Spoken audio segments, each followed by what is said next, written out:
what impact did the ayahuasca have on you? I've never personally done any, but Yeah. I've been a little bit curious. We've had another guy on the podcast who also talked about the impact that ayahuasca had in his life and his Yeah. ego death that he went through. So be Yeah. curious to hear about that. Yeah. I mean, gosh, I feel like we could talk for a very long time. At this point, I've drinking ayahuasca. I've lost count, probably 150 times.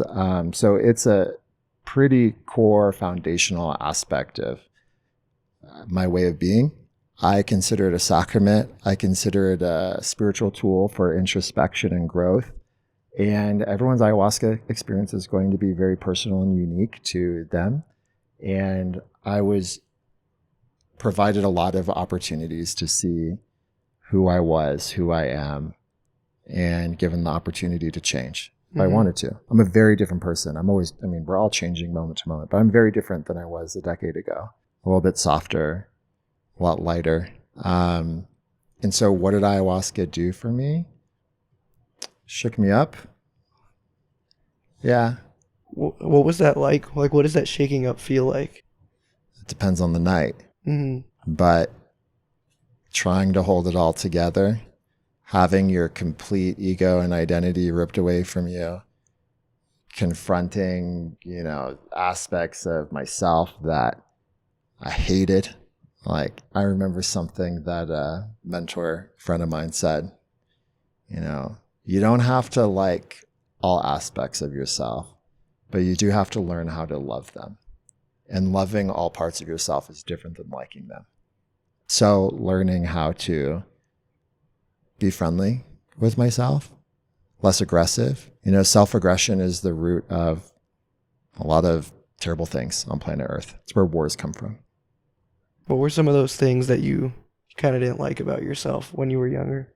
Oh my God. Well, I was very short. I would say aggressive. Mm-hmm. Well, aggression is, you can act with aggression in a very clear, helpful way, right? Aggression's like an energy, but how do you act with anger, not in a confused state, right? So aggression was coming from protecting rather than trying to help. Mm-hmm. How do you move with anger to help others rather than moving to anger to protect yourself, right? Mm-hmm. So I was a much more angry person. I had a lot of grudges, a lot of pent up resentment against my parents, my super psychologically abusive stepfather, my codependent and enabling mother, right?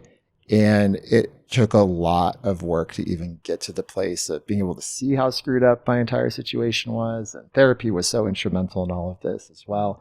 But then being able to get to the place of being able to forgive them, forgive aspects of like how I showed up as a kid, but then also knowing that like I was just a kid and not a whole lot was actually expected of me at that time. The rabbit hole just goes so deep, like we're all born perfect, and then life and our parents and society and culture and the climate change, it all screws us up, right? Yeah. Like we're born perfect, and then we spend the rest of our lives trying to figure ourselves out, trying to figure out who we are and how we relate to everything else on planet Earth. Yeah. Yeah. And did you start taking ayahuasca after the cancer diagnosis or before? After. Okay. And the ayahuasca was really pivotal for me to be able to come to terms with my death, right? And I'm not going to sit here and pretend and say like, I don't fear death. Like bring it. Like, I'm just like, I just don't believe that. Like all of the emotions that are wrapped up in life and death, like they're all there, and sometimes they're hard and sometimes they're easier than other days and sometimes they're great. And it's all okay. Like I don't have an expectation on myself that I'm going to relate to my death, my cancer, my whatever, any particular way. I have a brain scan every year. I get terrified. I probably will have a nicotine relapse next year, just like I did this year, and I'm going to feel bad about it. But you know what? Every year for the past decade, it's gotten a little bit better, And so it's okay to not be okay. It's okay to be in a state of needing help, not feeling like you have everything put together, if I added the stress, the pressure on myself that, oh yeah, I need to have all this going on, all this emotional stress, the pain of, again, not knowing how long I have left to live, it's a lot to hold. But if I also put on top of that, and I've got to be totally stoic and just like totally cool with whatever take it all on the happens. chin. Exactly. Yeah. I'd be setting myself up for failure. Yeah. It's a hard thing to do. It's unreasonable. Yeah. Why, like, would I have that expectation for a good friend of mine? The answer is no. And if I would treat my friend better than I would treat myself, like, why is that? Mm-hmm. Thinking about the way we talk to ourselves, it's very difficult to actually see the way, like, you see the thoughts in your head and you're like telling yourself like, oh, I'm stupid. Oh, I'm not being emotionally stoic enough.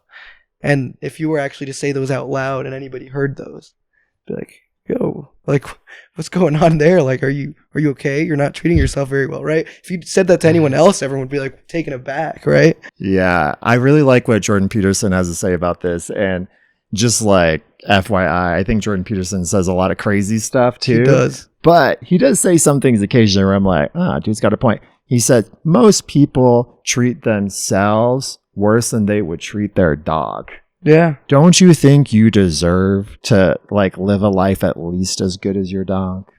Like, if your dog had a medical problem, wouldn't you like be at the vet like first thing the next day? Mm-hmm. But most people don't even take care of their physical bodies. Yeah.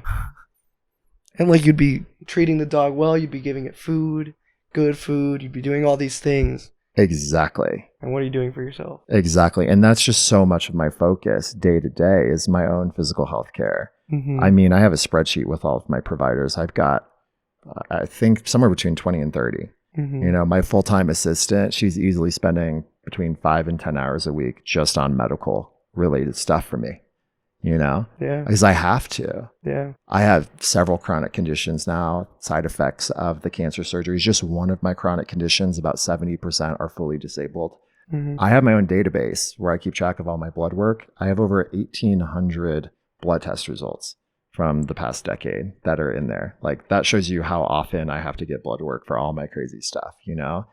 If I can deal with these chronic conditions, that doesn't mean that it's easy, but if I can deal with that and I can live an active life, one where I'm working out, I'm able to have energy, at work, then that's available to everyone else who isn't dealing with that stuff, Mm-hmm.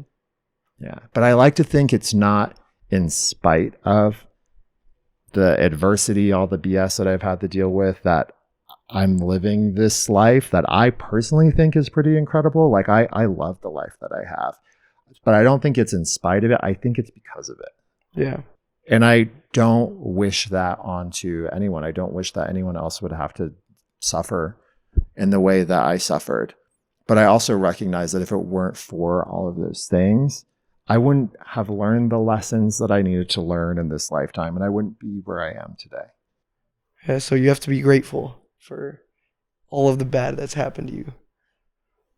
Yeah, I mean, it's complex, right? Like, I think in general, like high level, like, yeah, recognize that lotus flowers grow out of mud. And that doesn't mean that I love smearing mud all over my body. But it's a recognition and a respect for the fact that lotus flowers grow out of mud. And brain cancer was my mud. And I got some pretty cool flowers that grew out of it.